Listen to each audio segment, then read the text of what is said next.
Hello, everyone, and welcome to another episode of Studio Insights. In this episode, we are going to be sharing inspiration for your next cybersecurity project. So, cybersecurity is quite big at the moment. You may have heard news stories about it, and you may need to work on a project that's all around cybersecurity in the future. So, we want to inspire you and get you ready to do that. Victoria is going to give us random words, and Kim and I are going to come up with cyber tips and practical examples of how you could apply it to your projects. So I'll hand over to Victoria. Okay, we'll start with Kim. Mm-hmm. Your word is driver.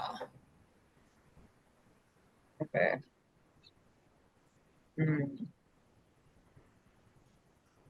I think it's about helping people be accountable and the driver at the steering wheel of identifying, looking for, and doing something about a cyber hazard that they see. So we have to, it's everyone's responsibility to be looking out for things, to questioning it. So it would be something to do with the messaging on how their role applies to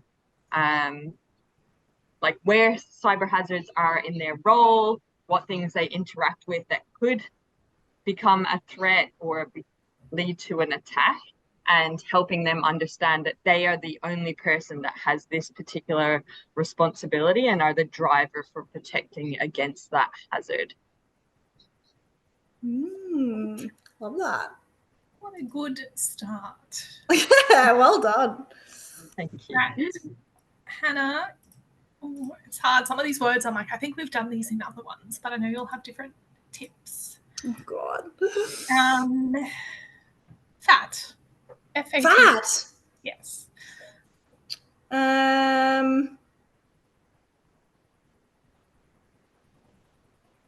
I think fat makes me think about like you need to be careful around what you put into your body. And if you eat too many bad things and things that aren't healthy for you over and over again, it leads to you being unhealthy.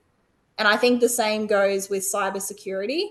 Like think about the links that you're clicking on, or the way that you're using your computer, or like storing your passwords. Like that to me is unhealthy food.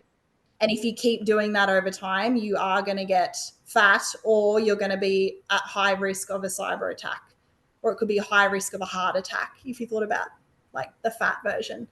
So I'm wondering whether you could have like a poster or an animation or something just to show like the metaphor between the two, so people can understand like the more bad choices you make, the more likely you are to be a threat. It was a hard one. Oh, well done. Okay. Kim, slam is your next word. Slam. I think put them into a situation that they're under attack and they have to respond, so that we create that stress environment. We create the real world like it's going down right now. So they get slammed in the face, basically, that it's like react right now. What would you do? Where would you seek help? How do you respond? All of the things, because I think it might be, well, the stats are so high on that. Like it's literally links in emails is like the highest thing that is contributing to cyber attacks. And a lot of people know that, but it's still happening by the majority of humans, in the majority of workplaces, in the majority of industries. So until they actually experience it happening, like such as I believe in Australia, a lot of people were impacted by a big telecommunications company which is the Optus thing, where their data was taken, or they knew someone that their data was impacted through a cyber attack. We need to slam them with the fact that this is happening right now. What do you do about it? Because when they experience that scenario in the real world, whether it's fake or, well, like create a fake scenario basically, so that they have the emotional care factor and motivation to pay a little bit more attention to, for example, the phishing thing. Love that. Hannah, costume is your word. A costume could relate to like you're putting something on to keep yourself safe, like putting like a overcoat or like a trouser pantsuit or something. And when you put that on, like it keeps you safe from cyber threats. So I'm wondering if you could have like a costume or like pantsuit like hung up on the wall. And then like if people can think of ways to protect themselves from cyber threats, whether it's like having antivirus software or whatever, like they put like a patch onto the outfit and then the outfit like builds into this protective suit that people can use. That's really cool. That's cool. Kim, marine is your next word. Marine. Is that like underwater, like marine life or something? Well, there's no definition provided on this word, but I assume it could be the sea type marine, or it could be like they call Marines in like the army or something. Yeah, Marines. In the In US. the Navy. Marines. Yeah. Oh, yeah. Okay. Water-based.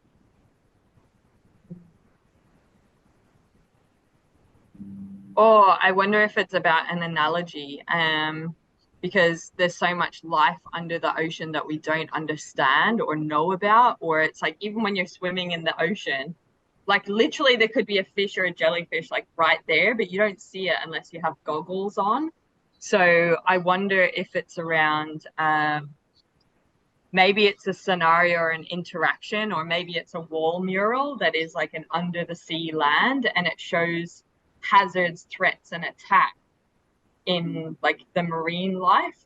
And that you like, for example, if you're looking at a mural, maybe you can only put the goggles on, and when you go under the ocean you see more clearly.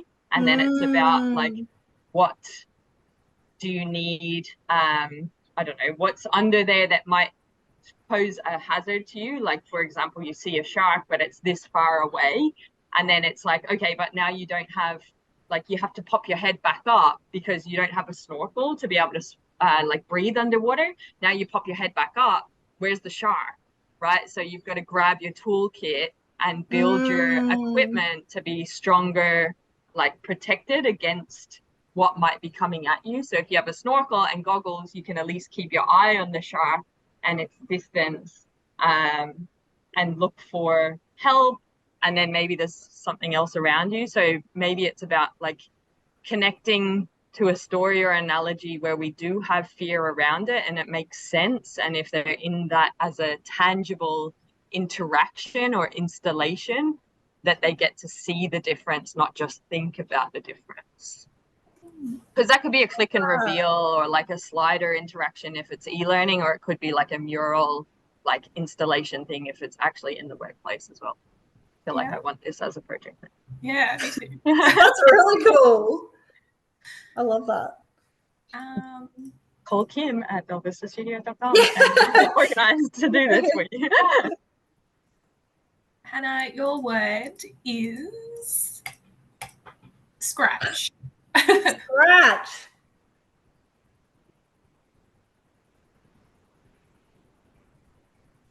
I think give everyone scratchies, and when they scratch the scratchy, there's a cybersecurity tip underneath, and they put it up at their desk. Oh, it's an okay prize, I guess. I prefer $2,000. Yeah, maybe they win something if they get like there's certain symbols that line up as well with the tip. They might, win some antivirus software or something. I'm not sure. Kim. Silk.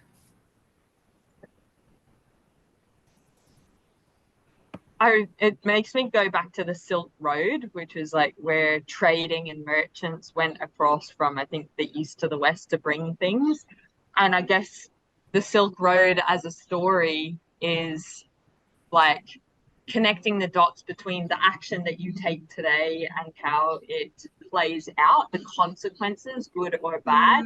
So hovering over a link in an email to see if it has a dodgy email, a dodgy link that might put you at risk before clicking on it, and then how does that play out if you click on it without checking, or if you do?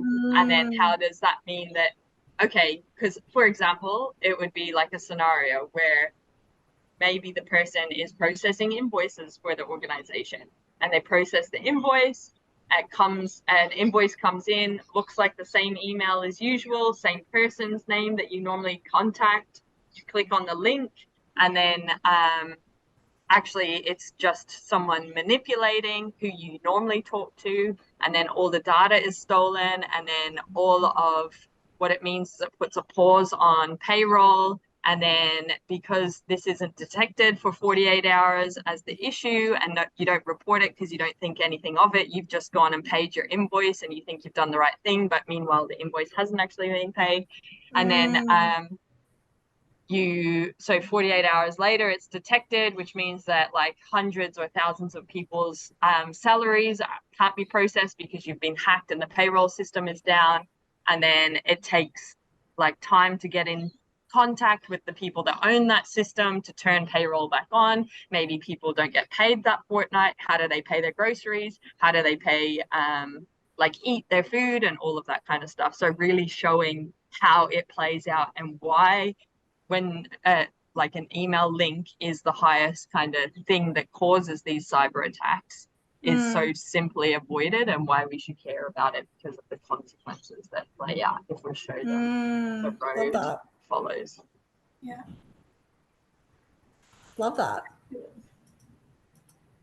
Hannah?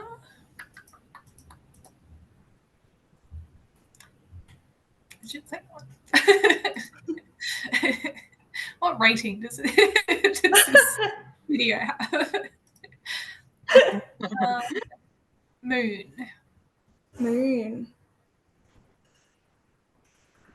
Ooh, you might have stumped me, Vic.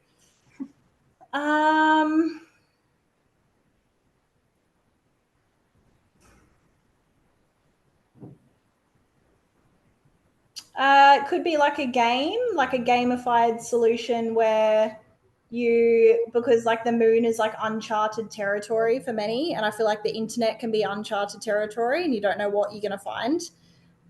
So it could be like you're walking around the moon and you notice like different things that could be cyber threats, and you have to determine like what you would need to do to respond to it, or whether it is a cyber threat or not a cyber threat. So it's like a little virtual game.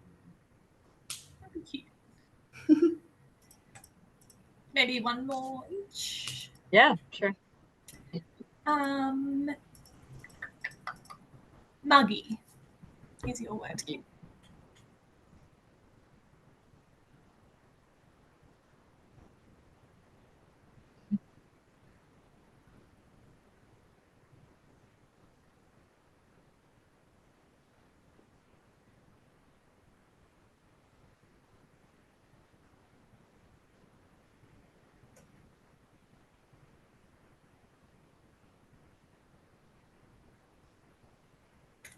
I wonder if we can make people wear goggles that are like muggy, right? And you can't see properly. You have to go through your work life for the day with these on, and how it impacts you, like locating the toilet, using your keyboard, your mouse, driving a vehicle, all of this sort of stuff.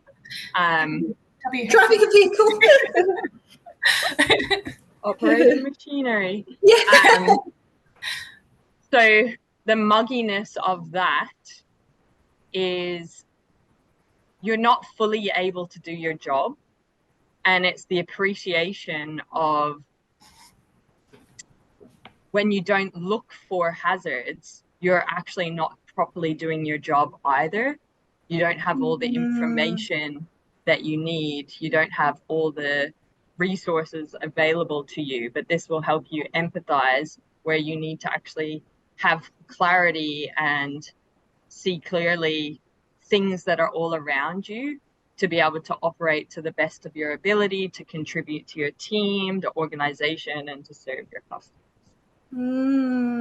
Love that. Thank you. All right, final word, Hannah. Yeah. Porn. Porn. Corn. Oh, corn. I was like, whoa. I think there's lots of cybersecurity risks with corn. Corn.